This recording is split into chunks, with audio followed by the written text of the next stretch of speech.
নমস্কার বন্ধুরা, আমি সুস্মিতা স্টোরি লাইন চ্যানেলে আপনাদের স্বাগত।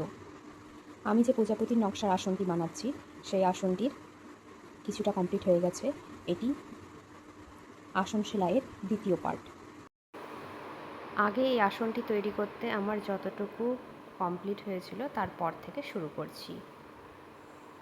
এরপরে আমি এখানে আরেকটা লাইন করে নিয়েছি।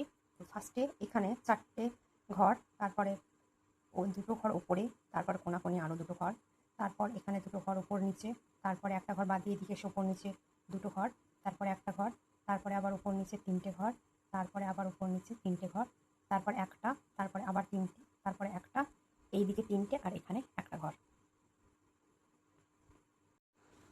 এই দিকটাও করা হয়ে গেছে। এবার এই পোর্শনের আর এই পোর্শনের ভেতরে যে স্ট্রাকচারগুলো সেগুলো পার্টিশনগুলো করে নেব। এই পোর্শনের স্ট্রাকচারটা করে নিয়েছি, এবার এই পোর্শনের স্ট্রাকচারগুলো করে নেব।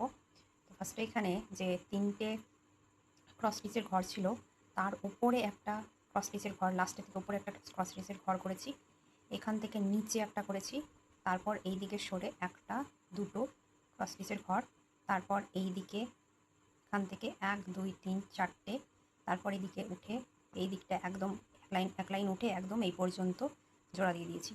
তারপর এই দিকে আবার দুটো স্কচ স্টিচের ঘর, এই দিকে আবার দুটো স্কচ স্টিচের ঘর। এখানে যে 5টা স্কচ স্টিচের ঘর আছে সেই 5টা স্কচ স্টিচের ঘরের মাঝখানের ঘরটি থেকে এই দুটো করে স্কচ স্টিচের ঘর করে নিয়েছি। তারপর এখানে যে 4টে স্কচ স্টিচের ঘর আছে, 4টে স্কচ স্টিচের ঘর থেকে একটা নিচে নেমে দুটো স্কচ স্টিচের ঘর, তারপর কোনাকুনি দুটো স্কচ স্টিচের ঘর করে নিয়েছি।